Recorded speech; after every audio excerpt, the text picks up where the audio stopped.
300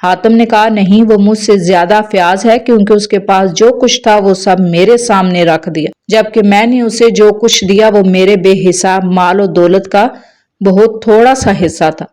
بلو well دنیا کا سب سے بڑا جانور ہے، حتیٰ کہ ڈائناسور بھی جسامت میں کئی گنا بڑا ہوتا ہے۔ ویل کی مادہ جب اپنے بچے کو دودھ پلاتی ہے تو قدرت کا ایک حیرت انگیز نظام سامنے آتا ہے۔ بلو ویل کے دودھ میں چربی کی مقدار 30 سے 50% ہوتی ہے، جو اسے غیر معمولی طور پر گاڑھا بناتی ہے۔ یہ دودھ اتنا گاڑھا ہوتا ہے کہ پانی میں حل نہیں ہوتا، جس کی وجہ سے ویل کا بچہ سمندر کے کھلے پانی میں بآسانی اپنی ماں کا دودھ پی سکتا ہے۔ قدرت نے یہ انتظام اس لیے رکھا ہے کہ اس کی غذائیت حاصل ہو، وہ تیزی سے بڑھ سکے۔ یہ دودھ نہ صرف توانائی سے بھرپور ہوتا ہے بلکہ اس کی نشو و نما کے لیے بھی فائدہ مند ہوتا ہے۔ بلو ویل کے بچے روزانہ کئی کلو گرام وزن بڑھاتے ہیں اور چند ماہ میں ہی مضبوط طاقتور بن جاتے ہیں۔ مصر کا سب سے طاقتور بادشاہ فرعون ایک ایسا شخص جو خود کو خدا کہلواتا تھا۔ اس کے محل میں سونا چاندی، جادو، جلال سب کچھ تھا، لیکن اسی محل کی اونچی دیواروں کے پیچھے ایک ایسی عورت رہتی تھی جس کے دل میں سونے جواہرات کی نہیں بلکہ ایمان کی چمک تھی۔ وہ حضرت آسیہ بنت مزاحم رضی اللہ تعالی عنہ تھی۔ ایک دن فرعون کے محل میں ایک نوزائیدہ بچہ یعنی حضرت موسیٰ کی تشریف آوری ہوئی۔ فرعون نے اسے قتل کرنے کا حکم دیا، مگر آسیہ نے بچے کو دیکھ کر کہا، یہ بچہ میری اور تیری آنکھوں کی ٹھنڈک ہے، شاید یہ ہمیں فائدہ دے دے یا اسے بیٹا بنا لے۔ حضرت موسیٰ نے نبوت کا اعلان کیا تو آسیہ کے دل میں چھپی ہوئی روشنی شعلہ بن گئی۔ انہوں نے بلند آواز میں کہا، میں ایمان لائی ہوں موسیٰ اور ہارون کے رب پر۔ یہ اعلان ایک ملکہ کی بغاوت نہیں بلکہ ایک مومنہ کی فتح تھی۔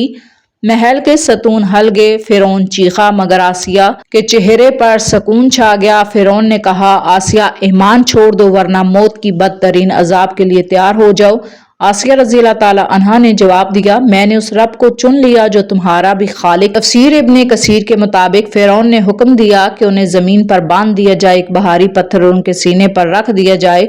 لیکن جب وہ عذاب کے لمحے آئے تو آسیہ نے آسمان کی طرف نگاہ اٹھائی اور دعا کی، اے میرے رب، میرے لیے اپنے پاس جنت میں ایک گھر بنا اور مجھے فرعون اور اس کے عمل سے نجات دے اور مجھے ظالم لوگوں سے بچا لے۔ اسی لمحے اللہ تعالیٰ نے ان کے سامنے جنت میں گھر کا اعلان کیا۔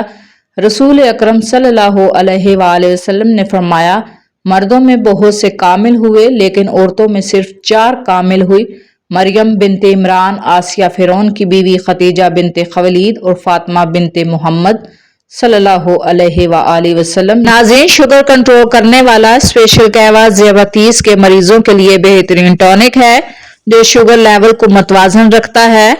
ادرک چھوٹا ٹکڑا، پانی 2 کپ، لونگ 3 عدد، کالی مرچ 2 عدد کوٹی ہوئی، سوہانجنا کے پتے 15 تا 20 عدد، میتھی کے پتے 15 سے 20 عدد، خشک میتھی 1 بھرا ہوا چمچہ۔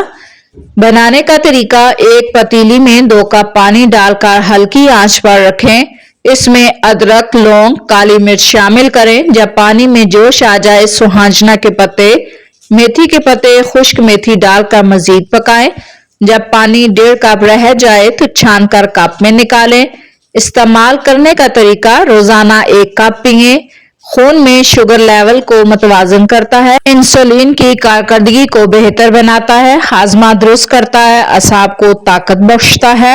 لوگ اکثر سردیوں میں ہڈیوں کے جوڑوں میں درد کی شکایت کرتے ہیں۔ رات کو کھانا کھانے کے 1 گھنٹے بعد 1 چمچ اجوائن کھانے سے درد میں آرام ملتا ہے۔ آپ اجوائن کو چبا بھی سکتے ہیں، اسے کھانے کے بعد گرم پانی کے ساتھ پی بھی سکتے ہیں۔ ایسا کرنے سے ہڈیوں کے درد سے کافی آرام ملتا ہے۔ ماں بننے والی عورتوں کو اجوائن کے استعمال کا مشورہ دیا جاتا ہے، جبکہ دوران حمل یہ جسم کی گرمی مزید بڑھا سکتا ہے۔ ضروری ہے کسی بھی قسم کے دیسی ٹوٹکوں کے استعمال سے پہلے ڈاکٹر سے مشورہ کر لیا جائے۔ دیسی انڈے دل و دماغ کو قوت اور طاقت دیتے ہیں۔ اگر شہد کی مکھی کاٹ لے تو درد والی جگہ پر سرسوں کے تیل کی مالش کریں، اس سے سوجن نہیں ہوگی۔ چہرے پر پیاز کا عرق لگانے سے چہرے کے داغ دھبے دور ہوتے ہیں۔ دل کے مریضوں کو زیادہ سے زیادہ لہسن اور کھجور کھانی چاہیے۔ اگر نیند نہ آنے کا مسئلہ ہو تو روزانہ ایک لہسن کا جوا خالی پیٹ کھا لیا کریں۔ ایسے بچے جن کو مٹی کھانے کی عادت ہو ان کو کیلا اور شہد ملا کر کھلائیں، ان کی مٹی کھانے کی عادت چھوٹ جائے گی۔ دیر سے نیند آنا دماغ کے تیز ہونے کی علامت ہے۔ ٹھنڈی چیز کھانے سے دماغ کی صلاحیت تباہ ہوتی ہے۔